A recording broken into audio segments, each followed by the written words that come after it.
tempo e as circunstâncias mais oportunas indicadas pelo Espírito Santo, que neles estavam, ao comunicar-lhes de antemão os sofrimentos que Cristo havia de passar e as glórias que se seguiram àquelas aflições. A eles foi predito que estavam ministrando não para si próprio, mas sim para vós, quando profetizaram as verdades que agora vos foram anunciadas por intermédio daqueles que vos pregaram o Evangelho mediante o Espírito Santo, enviado dos céus, assuntos esses que até os anjos anseiam acompanhar minuciosamente. Que Deus aplique a sua palavra nos nossos corações. Oremos ao Senhor. Senhor, em nome de Jesus, nós suplicamos a tua graça mais uma vez e a tua misericórdia. Rogamos que o teu Espírito Santo ajude-nos a compreendermos a tua palavra. Colocamos os nossos dízimos, nossas ofertas em tua casa, diante do Senhor. Suplicamos que o Senhor receba como aroma suave em tuas narinas, ó Deus, para o louvor da sua glória. Em nome de nosso Senhor e Salvador Jesus Cristo, que nós te oramos e te agradecemos. Amém.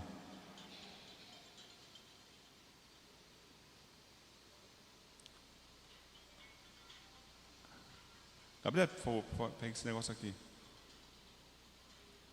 Tem alguém me chamando. Sei que não é Jesus.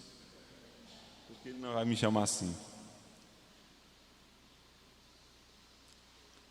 Irmãos, como nós lemos a semana passada, essa carta foi escrita para consolar os irmãos que estavam na Capadócia, os irmãos que estavam na Galácia. Então, os irmãos estavam sofrendo, a igreja estava na dispersação, estava espalhada, fugindo, correndo, a igreja estava em sofrimento. E o Pedro escreveu essa carta para consolar os irmãos, para renovar a esperança dos irmãos. Então, a função da carta é essa: trazer esperança aos irmãos, trazer ânimo aos irmãos, dizer aos irmãos que não é em vão a fé em Cristo Jesus. Então, o versículo 5, ele diz assim: que sois protegidos pelo poder de Deus por meio da fé, até a chegada da salvação preste a ser plenamente revelada no final dos tempos. Então, o Pedro diz: olha, vocês são protegidos por Deus. Vocês são protegidos da queda. Vocês são protegidos por Deus. A salvação de vocês é protegida por meio da fé. A fé que foi colocada em vocês, a fé que foi imputada na igreja. Esta fé servirá, pelo poder de Deus, pela ação do Espírito de Deus, proteger vocês da queda, proteger aquilo que foi nos dado de antemão. O que foi nos dado? Veja o versículo 4: para uma aliança que jamais se extinguirá, nem tampouco será desonrada, ou perderá o seu valor, herança preservada nos céus para vós outros. Então, a nossa herança está preservada. Não vamos cair, não vamos ficar para trás, não vamos desistir, porque alguém nos elegeu, alguém nos predestinou e alguém está nos segurando em todos os momentos das nossas vidas, para nós não cairmos, não enfraquecermos e deixar a vida da fé. Então, a nossa fé, ela está sendo preservada, a nossa integridade espiritual está sendo preservada pelo próprio Deus. É Deus que nos dá toda a habilidade de vivermos na sua presença. Então, esse Deus nos protege, que sois protegidos pelo poder de Deus, por meio da fé, até a chegada da salvação, até a chegada daquele momento que nós partiremos daqui. Nós estaremos com o Senhor. Deus vai guardar a nossa alma, Deus vai guardar o nosso ser da queda, da apostasia, porque foi Ele que nos escolheu, foi Ele que nos salvou, foi Ele que nos chamou, e Ele dará toda a habilidade a nós, a sua igreja. Versículo 6: portanto, nesta verdade exultai. Portanto, nesta verdade, alegrai-vos. Que verdade? A verdade da proteção, a verdade da paternidade de Deus, a verdade da eleição que Deus nos fez, a verdade da escolha que Ele fez por nós, embora nós não merecemos. Então nisso exultai, nisso alegrai-vos, exultai nisso, bendiga o Senhor, enalteça o Senhor. O apóstolo começa o versículo 3 dizendo: bendito seja Deus, ou seja, glória a Deus, louvado seja Deus pela sua grandeza, pela sua extraordinária misericórdia. Qual é a reação? Qual é a ação dessa misericórdia? Não dá aquilo que merecemos. Qual é a ação dessa misericórdia, que pode ser traduzido em amor? Ele nos amou, Ele nos deu uma herança.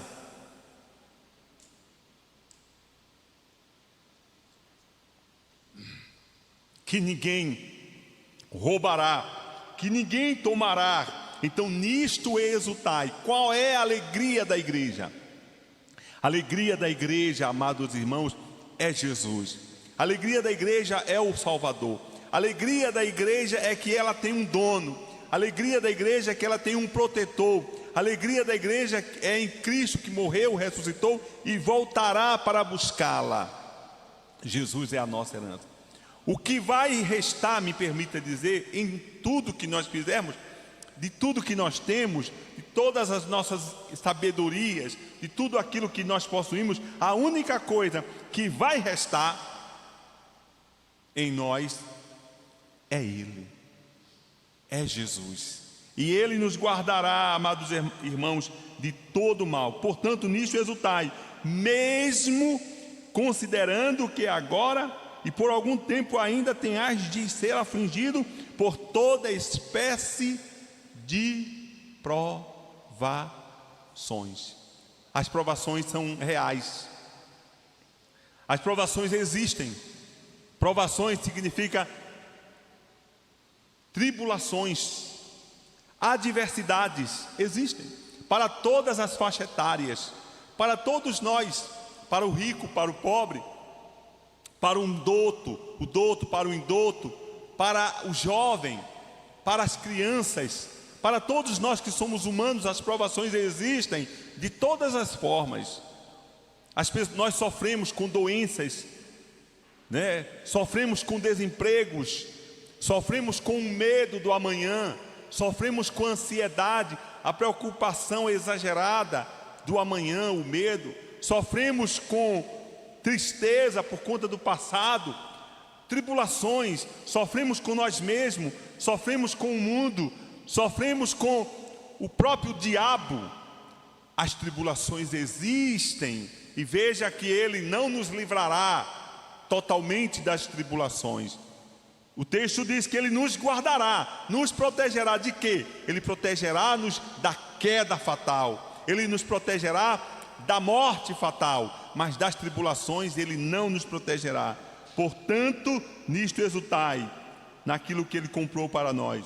Mas considerando que agora e por algum tempo ainda tenhais de ser afligido por toda espécie de provação. Os jovens têm provação. Na escola ele tem que dizer que é cristão. Isso é uma tortura, porque ele vai ser caçoado muitas vezes. O seu caráter não está completo ainda. Ele não sabe necessariamente o que ele quer. O adolescente sofre, o jovem sofre, todos nós sofremos. Mas de uma coisa é certa, amados irmãos, nós temos que entender que há um Deus que está conosco. E agora, por que e para que esse sofrimento? Assim acontecerá para que com sinceridade da vossa fé seja atestada muito mais precioso que o ouro que se corrompe, ainda que refinado pelo fogo, resultando em louvor e glória e honra quando Jesus Cristo for revelado.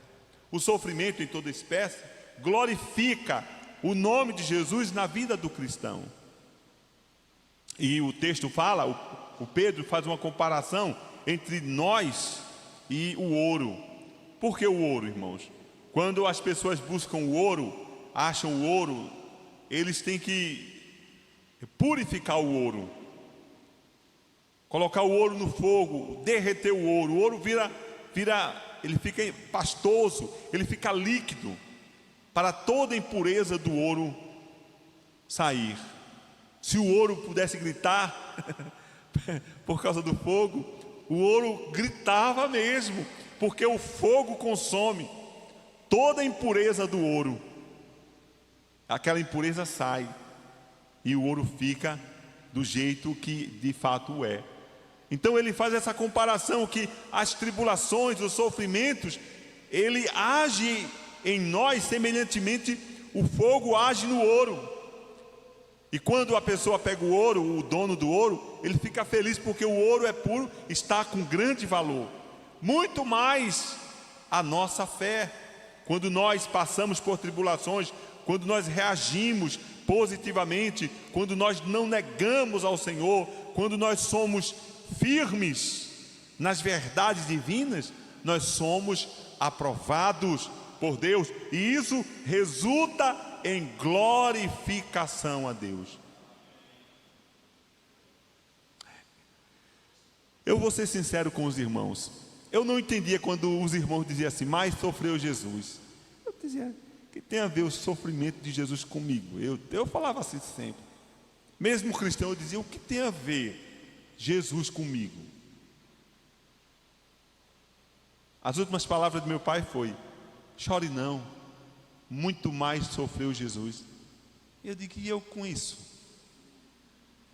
Amados irmãos, muito eu tenho a ver com isso, muito nós temos a ver com isso. Jesus sofreu sim, e nós somos herdeiro dele em tudo.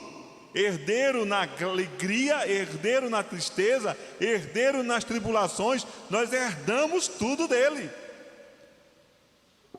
Mas o sofrimento que vem no crente, a dor, a angústia, a aflição, resulta em glória a Deus, resulta em louvor a Deus. Assim o é, assim o texto fala. Humanamente falando, eu não sei como. Eu digo, Deus, qual é a graça? Tenha piedade de mim, Senhor, mas qual é a graça de tanto sofrimento? Mas Deus o sabe. Deus é o Senhor, e assim Ele o fala, e assim devemos acreditar, mesmo sem compreender. A nossa fé resiliente, para quem iremos, Senhor? Que só Tu tens palavras de vida eterna. Em todos os momentos das nossas vidas, devemos acreditar no Senhor. Eu quero dizer, irmãos, que a Bíblia não se contradiz. Deus diz que nos protege, protege da queda, protege da perdição, protege-nos do inferno, mas das tribulações Ele não nos protege, Ele está conosco na tribulação. O salmista diz, Deus é o nosso refúgio e socorro bem presente nas tribulações. Portanto, não temeremos, ainda que a terra se transtorne e os montes se abalem no seio dos mares. Há um rio cujas correntes alegram a cidade de Deus, o santuário, a morada do Altíssimo. Deus está no meio dela e jamais será abalada. Há uma cidade, refúgio, onde Ele está e onde estaremos também para o louvor da sua glória. Pois mesmo sem tê-lo visto, vós o amais, e ainda que não estejais podendo contemplar seu corpo, neste momento, credes em sua pessoa e exultai com indescritível glorioso júbilo. Portanto, estáis realizando o alvo da vossa fé, a salvação do vosso ser. O Pedro diz, igreja, vocês são felizes, porque vocês o amam, mesmo sem vocês sem vê-los, sem contemplá-los. Você o ama, igreja. Igreja, você se delicia na presença dele.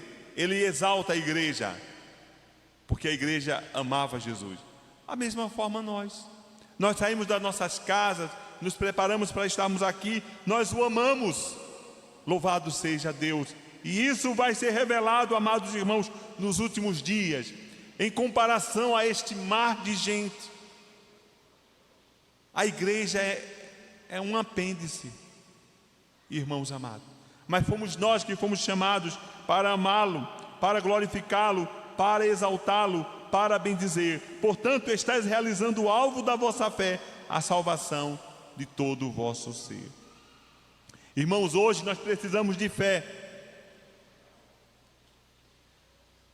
Mas um dia já não mais precisaremos de fé, porque estaremos perante Ele face a face, em nome de nosso Senhor e Salvador Jesus Cristo. Versículo 10. Foi exatamente a respeito desta salvação que os profetas indagaram e examinaram, os que profetizaram acerca da graça a vós outros destinada, buscando conhecer o tempo e as circunstâncias mais oportunas indicadas pelo Espírito de Cristo, que neles estava, ao comunicar-lhes de antemão o sofrimento que Cristo haveria de passar e as glórias que o seguiram aquelas aflições.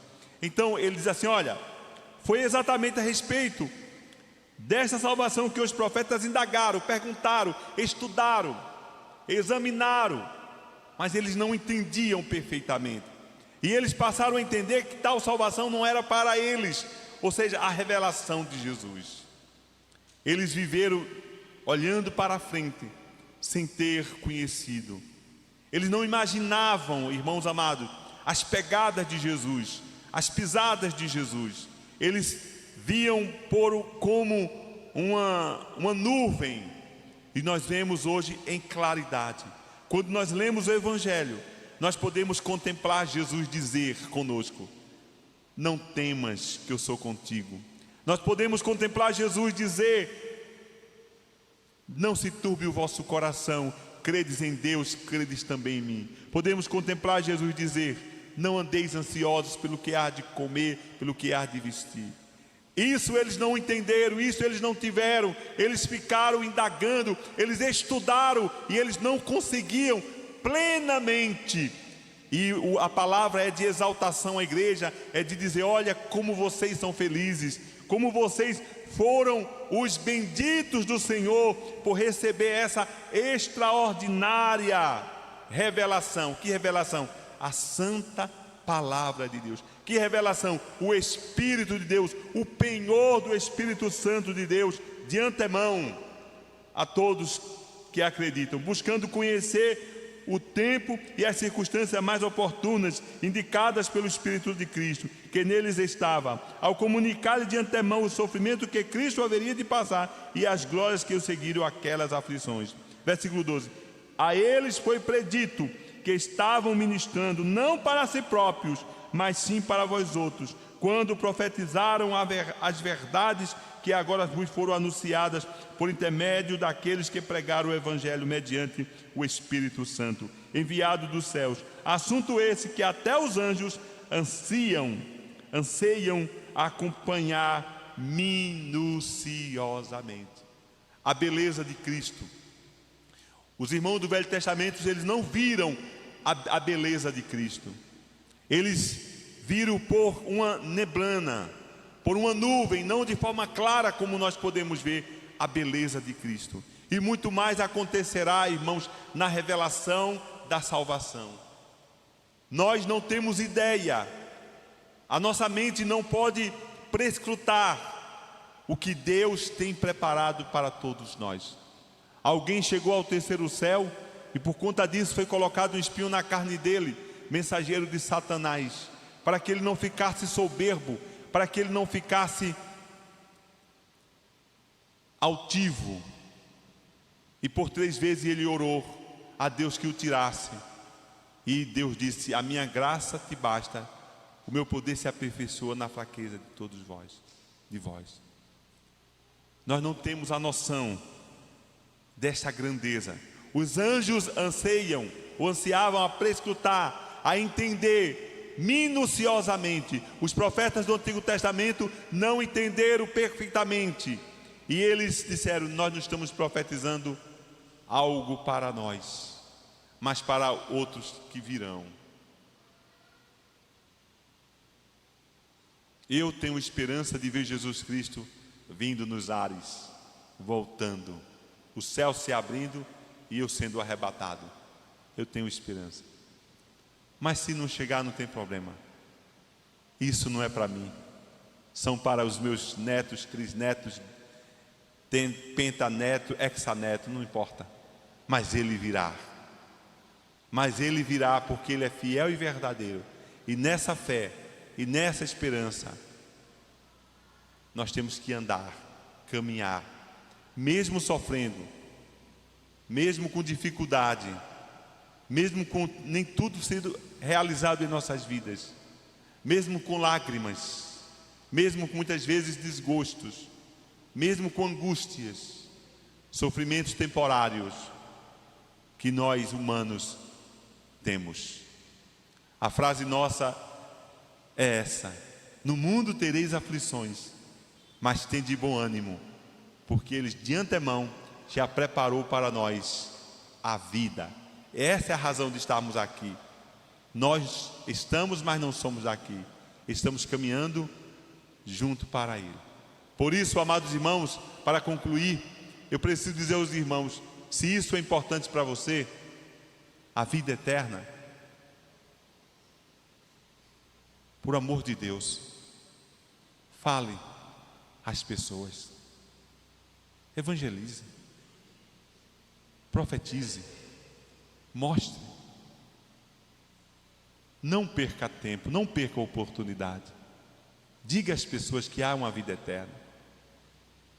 É uma responsabilidade minha, é uma responsabilidade de cada um de nós, como cristãos, de sofrermos com Ele, por Ele, e proclamarmos as suas eternas verdades, em nome de Jesus. Amém.